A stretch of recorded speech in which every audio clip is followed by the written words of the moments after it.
আজকে কাতলা মাছের লেজ দিয়ে রান্না করব ব্রোকলি।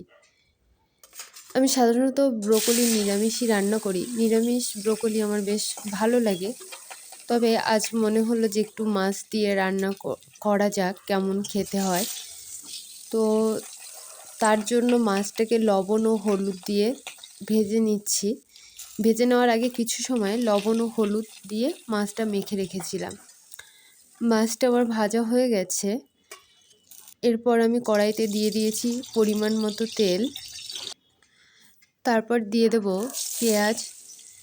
পেঁয়াজ একটু ভাজা হয়ে গেলে তারপরে দেব কাঁচা লঙ্কা।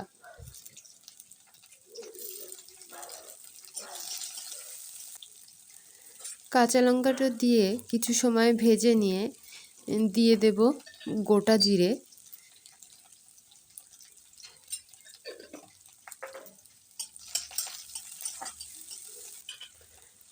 গোটা জিরেটা দিয়ে কিছু সময় ভেজে নিয়ে দিয়ে দেব ব্রোকলি। কেউ যদি ব্রোকলির গন্ধটা না পছন্দ করেন তাহলে অল্প একটু ভাপিয়ে নিতে পারেন জলে, নিলে গন্ধটা অনেকটাই চলে যায়। এবং এখন তো নানান রকম কীটনাশক দেওয়া হয় চাষ করার জন্য, তো সেক্ষেত্রেও আপনারা দিয়ে দিতে পারেন। এটা যেহেতু আমাদের চেনা জায়গা থেকে নেওয়া, তার জন্য আমি আর ভাপিয়ে নেইনি। ব্রোকলিটা দিয়ে কিছুটা সময় ভেজে নিতে হবে, নিয়ে তারপরে দিয়ে দিতে হবে আলু। আলুটা দিয়ে আলু আর ব্রোকলি একসঙ্গে ভেজে নিয়েছি, নিয়ে টমেটো দিয়ে দিয়েছি। সব কিছু ভাজা হয়ে যাওয়ার পর দিয়ে দেব লবণ এবং তার সঙ্গে দিয়ে দেব কিছুটা হলুদ। এরপর সমস্ত কিছু একটু সময় নিয়ে মৃদু আঁচে ভেজে নিতে হবে।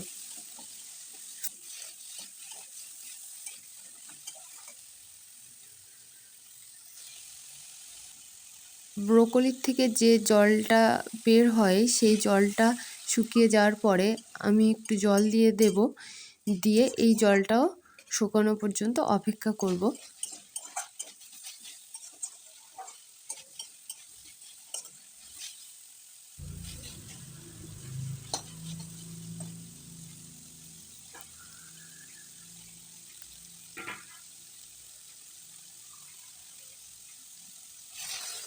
এরপর দিয়ে দেব ঝোলের জন্য পরিমাণ মতো জল।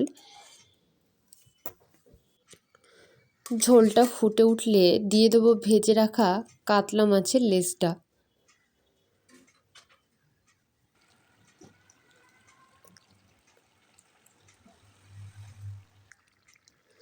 ঝোল কমে আসলেই রেডি হয়ে যাবে কাতলা মাছের লেজ দিয়ে ব্রোকলি আলুর ঝোল।